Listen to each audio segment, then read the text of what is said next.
Hi, everyone. Thanks for being here. Starting off another week with us post-Easter. A holiday unlike any other that we have experienced, one that we may or may not want to remember all or part of. On top of the COVID-19 pandemic, storms tearing through much of the nation and eastern Kentucky. A quick look at those numbers and reports for you in just a few moments. A Louisa man who police say literally beat his wife to death and apparently had a long history of domestic violence involving her. We've got a lot of other news and information, a brief update from your governor from over the course of the weekend, and of course today's 5 o'clock update, a recap for you in just a few moments. Sadly, several local obituaries to pass along, an updated forecast, and more as we start off this new week of April. Let's go ahead and begin weather-wise. Severe weather tore across the South. So far, 20 people confirmed dead, hundreds of homes damaged and destroyed, all the way from Louisiana up into the Appalachian Mountains. We continue to get reports of damage. So far, 6 Mississippians killed, 6 Georgians killed, also deaths in Arkansas, South Carolina. Almost 1.5 million people without power during the overnight and early morning hours, and tens of thousands as well without power here in eastern Kentucky. Magoffin County got rocked late last night. For those of you who stayed up to tough it out and keep your eye on that late moving cold front, feel your pain. But we in Magoffin County fared very well compared to our eastern Kentucky neighbors. These are a few of the photographs that Kentucky Power shared earlier today, at the same time saying that they had almost 60,000 customers without power as of this morning. That number had gone down to about 57,000 by early morning hours. Crews investigating and finding literally dozens of broken utility poles snapped in half and in numerous locations throughout eastern Kentucky. And some of them they're not even going to be able to get to because of all of the fallen trees, mud, and rock slides, saying that it might take 2 to 3 weeks to get to some of these in these remote locations. Perry County was the hardest hit, they say, almost 16,000. Pike County was next at almost 15,000 power outages. I spoke with Curry Howard of Licking Valley RECC. They had about 700 outages here in our area. That was down to about 15 total just a few moments ago, and they thought they would have everybody back on by this evening. But without a doubt, Perry County, but also Pike and Floyd getting hammered by near hurricane force winds as a part of yesterday's storm systems that tore through. Again, we here in Magoffin and Johnson County, who also saw some damage as well, fared much better by comparison, as many eastern Kentuckians are trying to get back on the grid at this hour. We'll get to COVID-19 related news in just a few moments. Right now, a story of a Lawrence County man who is alleged to have a history of severely beating his wife. He is accused and jailed this evening in the Big Sandy Regional Detention Center, accused of beating her to death. He was arrested over the course of the weekend after rushing her to the hospital, claiming that she had eaten rat poison. In a statement to us here at Mortimer, in a statement issued to Mortimer Media Group, the Lawrence County Sheriff's Department tells me that police in Louisa on Thursday saw a Nissan Pathfinder SUV being driven recklessly and with its hazard lights on, and that police got behind that vehicle and followed it to the Three Rivers Medical Center, where the driver, this man, Christopher L. Bailey, 40, of Louisa, jumped out from behind the wheel and ran to the passenger side door, saying that his wife wasn't breathing and that she had eaten or ingested rat poison. But police, however, immediately noticed that she was unconscious, but also had serious bruises on her face, consistent from what might have happened as a result of an assault. After she was taken to the hospital, medical staff showed police photographs that they had taken of more wounds to her body. I saw some of these photographs. Her family had actually posted them. Essentially, she was black and blue head to toe, practically over nearly every inch of her body. And we're not going to show those, but you may have seen them, and if you have, you understand. Going on, the husband reportedly admitted to police that some of the bruises came from him, but he couldn't explain how his wife got the rest of the wounds. Police, as they started their investigation, next subpoenaed medical records. that they say show a pattern and history of unexplained injuries and wounds at various stages of healing. Also, they show multiple spinal and rib fractures in various stages of healing. JoBeth Butcher Bailey died Saturday evening from severe blunt force trauma. Her husband was arrested shortly before her death on charges of domestic violence in the first degree, and he was served with an outstanding bench warrant. It is expected that those charges will be upgraded since she has since passed away, apparently from the beating that she underwent at the hands of her own husband. She also leaves behind 4 small children. The husband was being held at last report on a $50,000 bond.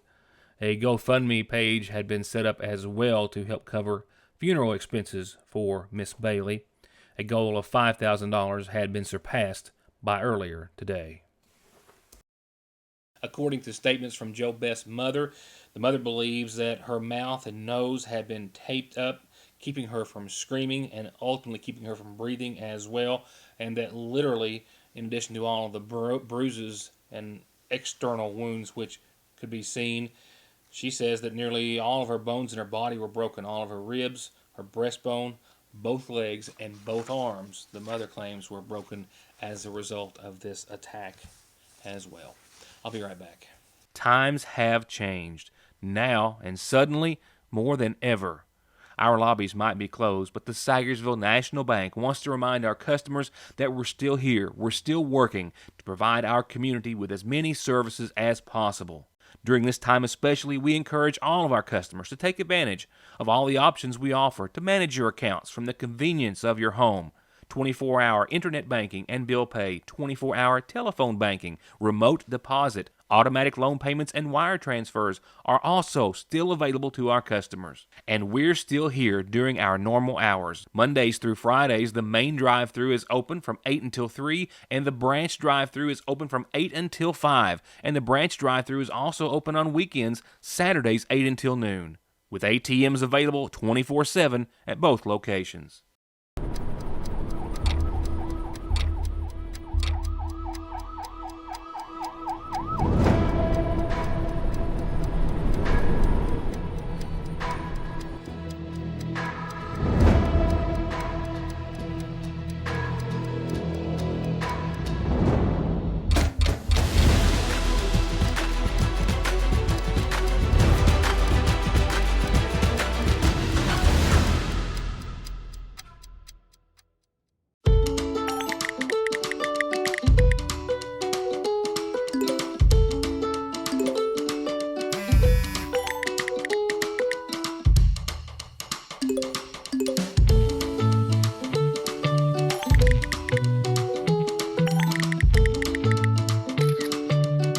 With the power to bring us together even when we're far apart, we keep families connected.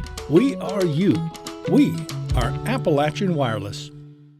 There is never a good time for a breakdown. They will happen, and your car at some point is going to need some repairs and maintenance. And Black Smoke Performance is open and here with professional, fast, safe service. And just in time for warm weather, they now have certified full air conditioning, diagnostics, and repair to keep you cool in whatever you drive.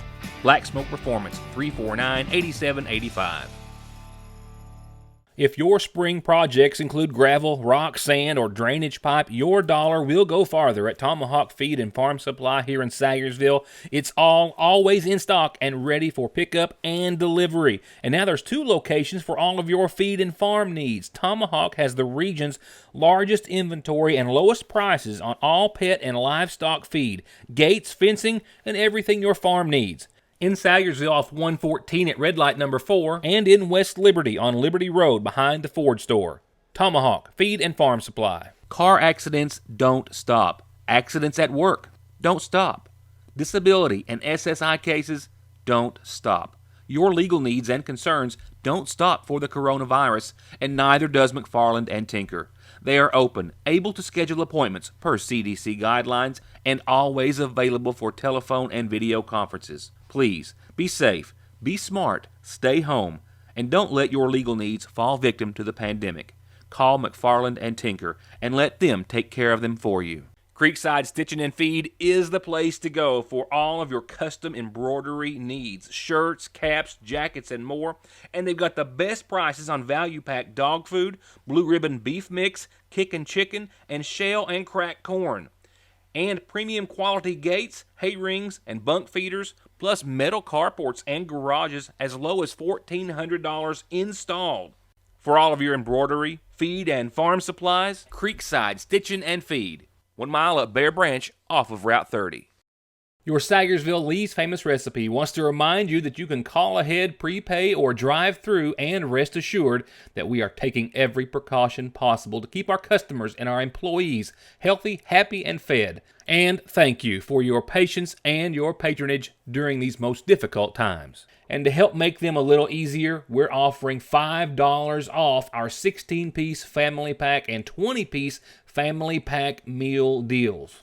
That's 16 or 20 pieces of chicken any way you like it, and all the sides to feed all the family, all $5 off. All you need is the coupon out of this week's edition of the Salyersville Independent, and they're giving away free issues of the Salyersville Independent with every purchase. It's that simple. Only at your Salyersville Lees famous recipe.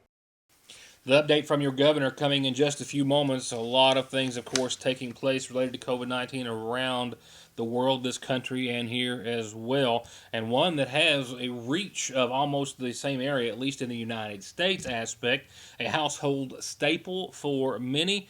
Smithfield, the world's largest pork producer, indefinitely closing one of its major U.S. facilities, one located in South Dakota, which accounts for about 5% of all U.S. pork production. This is significant. This one facility serves or supplies about 130 million servings of pork products every week. That's about 18 million a day. There are 3,700 people that are employed at this facility, and after 300 of them have tested positive for the coronavirus, they have closed it indefinitely.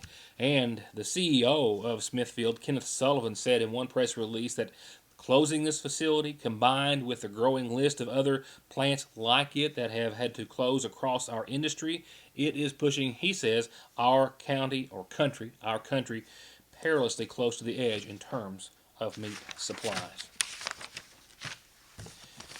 Well, real quickly before we turn to tonight's update, numbers from our governor yesterday continue to fill in the blanks, so to speak, as we look at nearly all of the Commonwealth with a confirmed case of COVID-19. Cap of today's update by Governor Beshear in just a few moments, one that we were expecting to put us over the 2,000 milestone as far as confirmed cases. The governor, over the course of Easter Sunday during his daily update, spoke of an additional 134 new cases, that bringing to a total of 1,963 confirmed cases in the state of Kentucky. You can literally now count on your fingers and toes the number of Kentucky counties who don't yet have a lab-confirmed case of COVID-19. Magoffin, Floyd, Wolf still among those 19 counties, with everyone still, I hope, under the understanding that we have positive cases in each of Kentucky's 120 counties, just yet to be confirmed through lab results.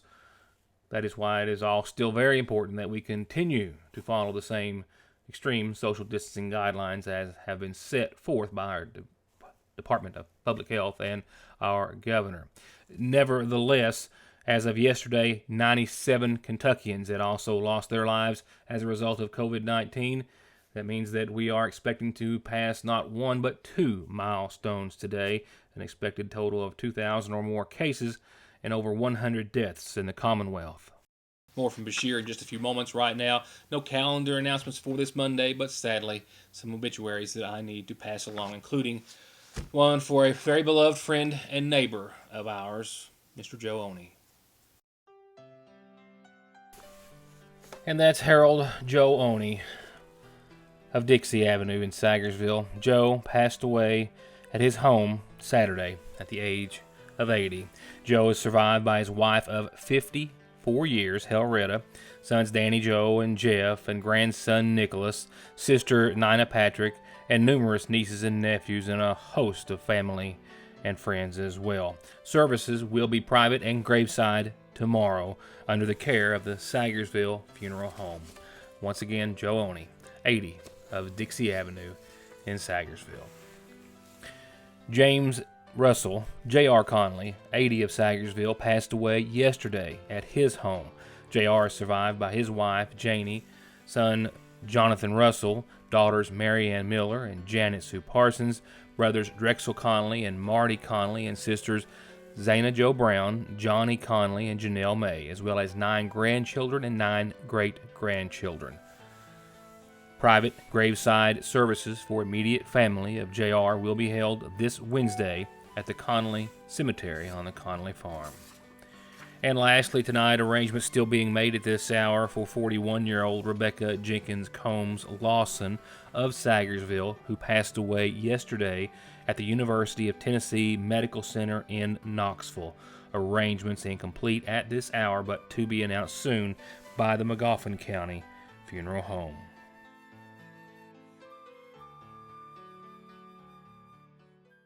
A message from the Frasier's Prater Drug Store and Seasonal Shop families. Prater Drug wants you to know that you can now call, use Facebook, or use our Refill RX app to get your prescriptions refilled. And the drugstore also has designated curbside pickup parking in front of and behind the store. Simply call 349-3135.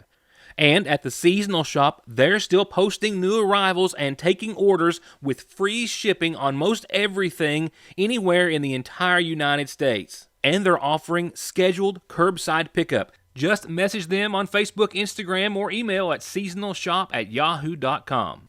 Frasier's Prater Drug Store and the Seasonal Shop says let's all do what we can to help and protect our neighbors and loved ones. Hey everyone, you have to check out our pet of the week. This is Christine, and Christine is a wonderful little girl who's looking for a forever home of her very own. So you might want to consider making her a part of your family today. Right now is a great time to get your new furry family member acclimated to its new home, and cats and dogs make the best friends in the world with unconditional love for everyone. So if you're looking for a new best friend, Christine might just be the one. The adoption fee is only $50, and that includes spay, rabies, dewormer, and flea treatment at the Johnson County Animal Shelter. Our Pet of the Week, sponsored by Dr. Tom Abel of Able Eyes in Lexington, who wants to remind us all to stay safe, stay home, and his office will be back open before you know it.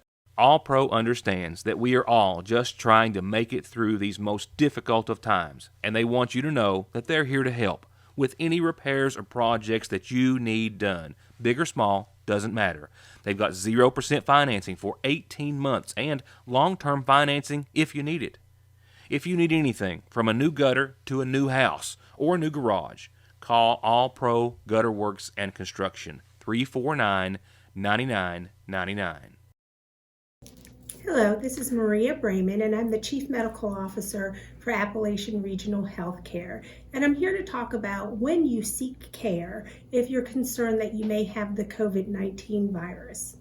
If you are otherwise healthy and would not have normally sought care, then stay home, isolate yourself. And isolate yourself means stay in one room with one bathroom, and do that until you're symptom-free for 3 days. If you're experiencing symptoms and would otherwise seek care, then call your physician first. And the symptoms you might be experiencing if it's COVID-19 include upper respiratory symptoms, a fever of 100.4 or greater, loss of taste or smell, and occasionally GI symptoms or stomach symptoms as well. If you feel you need urgent care, then please go to the emergency room. And if you have any additional questions, you can always go to the arhcovid19.com website to answer your questions. Getting the best deal on the best tires with the best service has never been easier. Just log on to ConnellyTire.net, check out the latest rebates, sales, and promotions, pick out the tires you want, and email, call, or come by. For huge savings from the family who's been proudly serving the area for over 32 years. Connelly Tire in Staffordsville, 297-2424. Come to Parkway Pharmacy in Salyersville and get your prescriptions filled, your over-the-counter medications, and immune system boosters, all from the safety and comfort of your own vehicle, either in their drive-thru or with their new curbside service. You can also call ahead or just download the MyGNP app, that's Good Neighbor Pharmacy, and refill and manage your prescriptions right from your device, helping you and yours stay healthy and safe. Parkway Pharmacy in Salyersville, 349-4400. Magoffin County Heating, Cooling, and Refrigeration with professional, licensed, and certified commercial and residential service technicians that can maintain and repair all manufacturers with new and old installation and financing available. Serving Magoffin, Morgan, Lawrence, Martin, Johnson, Floyd, and Breathitt counties. Magoffin County Heating, Cooling, and Refrigeration, 349-1058 or 225-6779. Well, we were awaiting at 5 o'clock, I believe most, or not all, if not all, Kentuckians, of course, to hear the latest updates and figures from our governor, as well as to hear any repercussions for those handful of churches which continued on with their plans and held in-person services on Easter Sunday. We were, as I mentioned earlier, set to possibly pass 2 milestones today, more than 100 deaths and more than 2,000 confirmed cases of COVID-19. Here's your governor. The good news, and this kind of happens Mondays, we've had lower numbers, and Tuesdays have come in a lot higher, maybe about the weekend, but we have 87 new cases today. And when again we found some additional folks who live out of state or who were double reported, our total number of cases in Kentucky is now 2,048. So we have gone over 2,000 cases in Kentucky, which we always expected to do, but it is another benchmark that says that this is a very serious virus. The new cases by county are 28 in Jefferson, 11 in Butler. Butler's been hit pretty hard in one of their nursing homes. They are doing a very good job of responding and within that home. 6 in Bullitt. See, Bullitt has also been hit pretty hard. Different contacts that are there that give it the potential to be another area where this thing can really blow up and spread.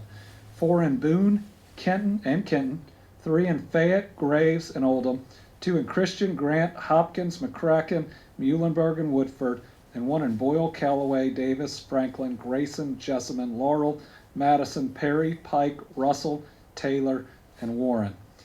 Total number of tests that we can confirm, 26,683. Total number ever hospitalized, at least 673.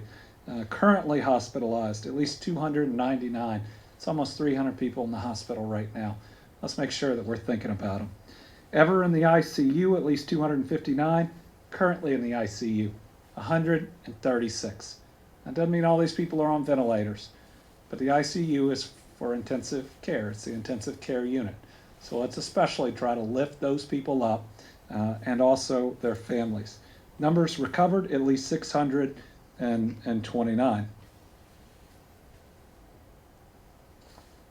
So the harder part is today we have 7 new deaths, which brings our state total to 104. That means we have now lost over 100 Kentuckians to the coronavirus. So let's make sure for these 7 and all 104 that we light our houses and our places of business, our institutions up green to make sure their families know that they are not alone. It's a color of compassion and renewal as those people's spirits move from their body to a better place. And now that we've lost 100 people here in the Commonwealth, starting tomorrow morning, we're going to fly our flags at the Capitol at half-mast. It's to recognize those 100, the first 100, and we're going to do it for the next week in honor of these Kentuckians, because every Kentuckian we lose is one of us. And even if a report is 1 or 2, it is still a loss to all of us.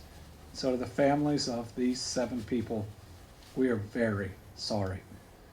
And our commitment, and I'm talking on behalf of all Kentuckians, is to do better. We're trying really hard to do all the right things, but you've lost a loved one to this virus, so our commitment is to do better for everybody else out there that is at risk of this virus. We will work hard on it.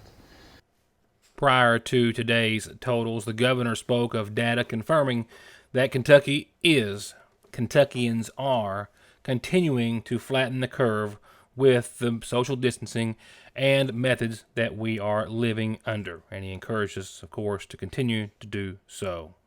He also said he will elaborate a later time when he has a better number, but thanked so many individuals and large corporations and others for the generous donations of personal protective equipment that have been given to Kentucky to be given out to our first responders and healthcare providers. With that, real quickly, I'm glad to say an improved, compared to yesterday's conditions, an improved weather outlook brought to you by Licking Valley RECC. Certainly nothing as dramatic as the past 24 hours, certainly for a whole lot of reasons, and Easter to remember, or maybe not. Nevertheless, a low tonight of 36 degrees, mostly cloudy skies will continue. Winds out of the northwest will continue as well, 5 to 7 miles per hour, becoming calm. A few gusts out there as well, up to around 15, 18 miles per hour, but those should continue to wane over the rest of your Monday. As this cold front makes its way on out of town, we'll be left with about 47, rather chilly degrees by comparison, certainly tomorrow for your Tuesday, and shower chances also make their way back into the forecast. A 40% chance of showers tomorrow, mainly after about 2 o'clock or so. Otherwise, mostly cloudy. Rain chances, shower chances also continue into tomorrow night with about a 40% shot, and also, as they could be still lingering, they could change over to a little snow, a little bit of mix as we get down to 31 degrees for the end of your Tuesday. So a few flakes possible to wrap up your Tuesday and to start off your Wednesday as well. Wednesday starts off with a 10% chance of some early snow showers up until about 7 or so. We should warm up reasonably quickly to about 53 degrees on hump day. And winds as well will be coming out of the west around 6 to 7 on average, maybe 15 miles per hour. So a light breeze Wednesday as well. Wednesday night, back down to close to freezing at 32. That means patchy frost, otherwise partly cloudy. Winds still out of the west-southwest up to 15 miles per hour on Wednesday night. Thursday, that patchy frost will linger. Mostly sunny, and 57 degrees is where we'll top out. And 38 for the low Thursday night under partly cloudy skies. The next little bout of showers starts Friday afternoon around 2 o'clock to a 30% chance, and a daytime high of 62 degrees, and then shower chances increase to a likelihood by the end of your Friday and Friday night. Showers likely a low of 39. And for your weekend, 59 degrees for the first half of it, mostly sunny and a 40% chance of showers. Sunday getting into the upper 60s with mostly sunny skies and a 30% chance of showers. And this time next week, low 60s, a little sunshine, and a little chance of more showers. It's going to wrap it up for this Monday. Thank you all for being a part of the show. A lot of news to cover when we see you back here next time for our next edition. Good night. Stay in, stay safe, and stay tuned to Your News Today.